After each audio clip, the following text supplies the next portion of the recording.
Hello, everyone. I'm here discussing James Sire's definitions of what a worldview is in Chapter 1. And for the first part, worldview is a commitment. It means is what do you worship as an individual, and what does your heart believe is true or false as a worldview, as a commitment, like what are your beliefs and who do you believe in and what do you believe in that concept.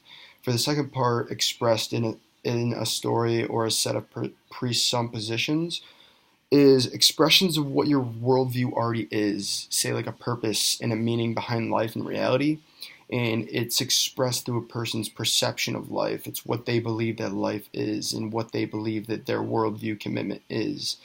And for the third part is assumptions that may be true consciously or consistently. And everyone believes what they think is true. No one can be consistent with what they think is true because everyone learns the truth every day about certain worldviews and things. Like someone may believe the truth of something until they're proven wrong one day. And then next thing you know, their worldview and perception is being changed because they actually learn the actual truth. And then for the fourth part, the foundation on which we live, write down what we think our worldview is and how we live, whether it is through our actions and our behaviors or our thoughts and beliefs of what is true and false. But it really is what an individual thinks on what they think is true or false. And that is which they the foundation in which we live is based on what people believe is what is true and what is false in their own eyes. And I mean, you'll know what someone's worldview is by the way they act and they think and the way they carry on themselves throughout life. And in my life, I found out what my worldview was when I had brain surgery and how it affected my whole entire life. When I woke up and I couldn't move on the left side of my body, I was completely paralyzed partially. And it kind of opened my worldview is I need to focus on myself and my health as well as in my belief to God and let him take me under his wing as a son of God so that he can guide me in the correct path.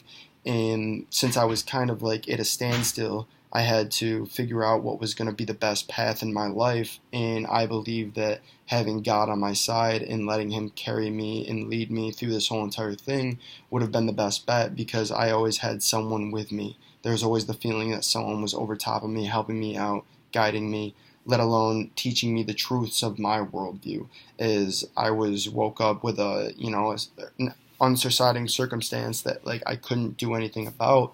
So this happening to me kind of opened up my worldview in a way that I actually saw what was meaningful, what was true, what was false, how I should carry myself, how I should perceive myself, and how I should care about what others think as well, is the way they act and talk. I could not to judge them, not to pass judgment, as God would not pass judgment to me. But in the eyes of God, he is here to help everybody, and he's here to forgive every one of their sins and help everyone be the best person they can be. And it may be, by giving them a worldview that, their heart, say my heart, believes in most, and that would be success. So God's going to help me in my worldview commitment and express my worldview through my actions, through my words, and how I carry myself every day, as I am lucky to be here. And because it gave me a real meaning behind life and reality when this happened. Like I woke up in a hospital for 2 months. Like what can I have done? And I learned a lot of truth. I learned a lot of false, and I kind of learned to not judge people on what they believe is true. As some things, some things people believe they're true in their own eyes. Some people have different beliefs. Some people have different, perceptions, opinions, all of that. And they're held to that because they're allowed to have their own truth on what they think the worldview of their commitment is. And yeah, it's pretty much my assumption of everything that we learned in James Sire worldview in chapter 1.